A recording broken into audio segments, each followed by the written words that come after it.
Epstein प्रकरण दोस्तों केवल अदालतों तक सीमित नहीं है, यह प्रतिष्ठा और सामाजिक विश्वास पर गहरा असर डाल रहा है। और भारत में यकीन मानिएगा, जिस प्रकार से एप्स्टीन के डॉक्यूमेंट रिलीज होते जा रहे हैं, ये बड़ा बवंडर खड़ा करने वाला है।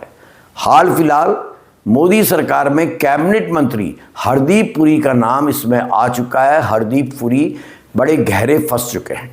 शुरुआत में जब ये नाम आया, ये जानकारी आई कि हरदीप पुरी साहब के भी एप्स्टीन के साथ संपर्क था, बातचीत थी, ईमेल्स थी, तो इसको हल्के में लिया गया।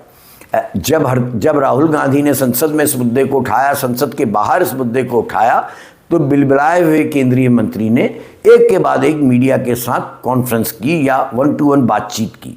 वहाँ उन्होंने भारी मन से ही सही ये स्वीकारा कि वे एप्स्टीन से 3-4 बार मिले हैं और इस ढंग से कहा कि वो चूंकि पहले विदेश सेवा में रह चुके थे, इसलिए वो भारत के हितों की रक्षा के संदर्भ में या हितों को आगे बढ़ाने के लिए इस आदमी से मिलते थे। लेकिन अब बहुत सारी जानकारियां आ रही हैं, दोनों में बड़ी दोस्ती थी। एप्स्टीन की एक सहयोगी को वीज़ा दिलाने में बेचारे हमारे हरदीप पुरी जी ने बड़ा महत्वपूर्ण रोल निभाया। आप आज के बीबीसी में जाइए, बीबीसी की वेबसाइट पे, वहाँ आपको पूरी डिटेल्स मिल जाएंगी।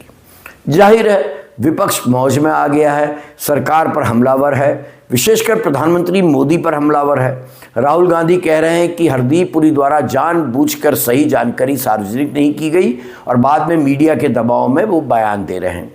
विपक्षी दल नैतिक जवाबदेही के आधार पर इस्तीफे की मांग कर रहे हैं। और अब जब ब्रिटेन में एक राजकुमार की, वर्तमान राजा के भाई की गिरफ्तारी हो गई, तो निश्चित मानिए हरदीप पुरी पर दबाव बढ़ेगा कि वे भी नैतिकता के नाम पर इस्तीफा न दें।